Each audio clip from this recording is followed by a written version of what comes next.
Hello, and welcome to our second album of the month. This month it's technically Zach's pick, but I joined him because it is an album that I'm also a huge fan of. The album in question is Fuck Heart. I don't know why I'm using the CD and we have a line on instead. Fuck Heart. Yeah. How'd you get into the album really? Because neither of us really, I mean, apart from That's What Heavens Feels Like, which is a little older, which was playing on Shown first. Exactly. Which is, I think, both how we discovered the Dirty Nil is through that song, which fucking slaps. But yeah, I think it was Liv. Shout out Liv. That was very, very excited for that album that showed it to me.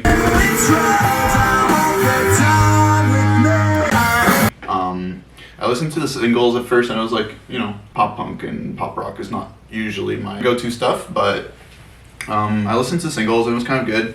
It was kind of interesting, but when the album came out and I got to listen to it through and through, it grew on me very, very quickly. For some reason. I mean, for multiple reasons, I know why. But yeah, no, it was very quick to grow on me, and it became probably one of my most listened to albums last year. I got into them, same thing, so That's What Heaven Feels Like. So you mentioned it last year when the album came out, like, oh, the Dirty Nil released a new album. Right. Like, it just fucking starts with a thrash riff, it's so weird. So speaking of Doom Boy, which starts the entire album off. Which is a great start. Yeah, it slaps you in the face with like, so it's just some gnarly thrash riff. Cut this, Liv. Please, cut this, don't. Yeah, other cool parts of that song that really make it noteworthy is the walk up in the chorus. Yeah, so it's just cool to walk up, but just.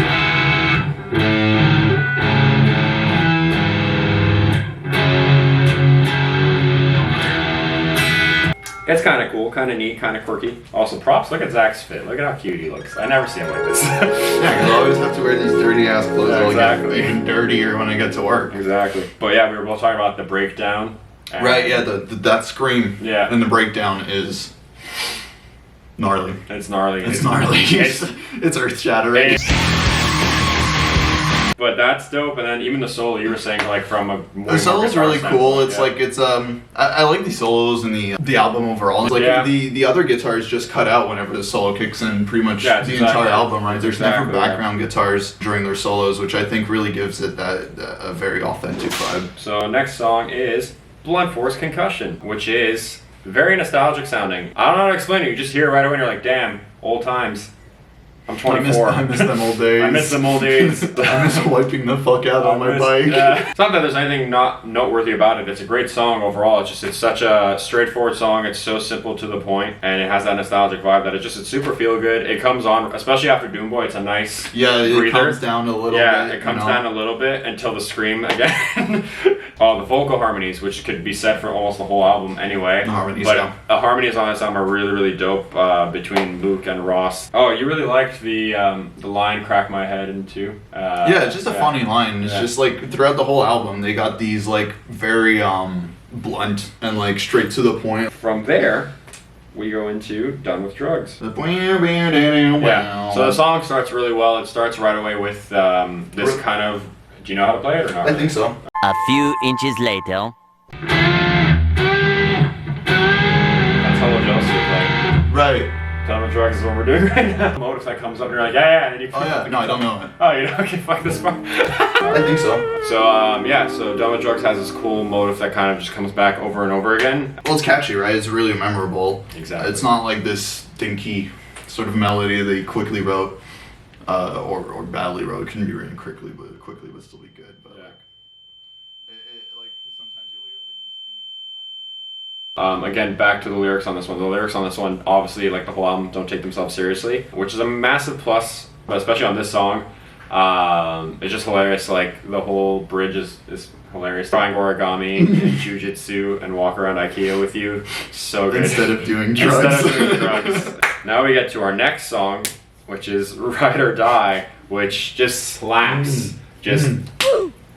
That song is a verse really that sells it to me. Yeah. It's just like the very raw. They really made it sound live without sounding bad. But yeah, like Ride or Die slaps, especially because of the contrast between the main riff, which is like a really heavy kind of that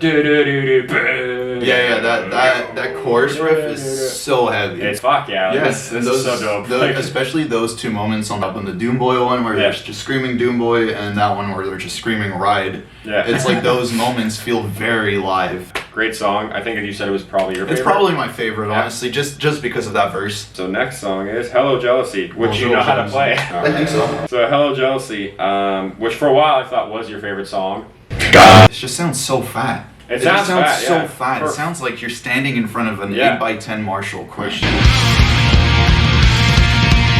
The chorus is really cool. The chorus is really cool, and even the verses have a really nice melody. Again, with the funny-ish kind of self-deprecating humor and kind of just funny. It's like half self-aware, half self-deprecating in a sense. So it's like it's not cringy ever.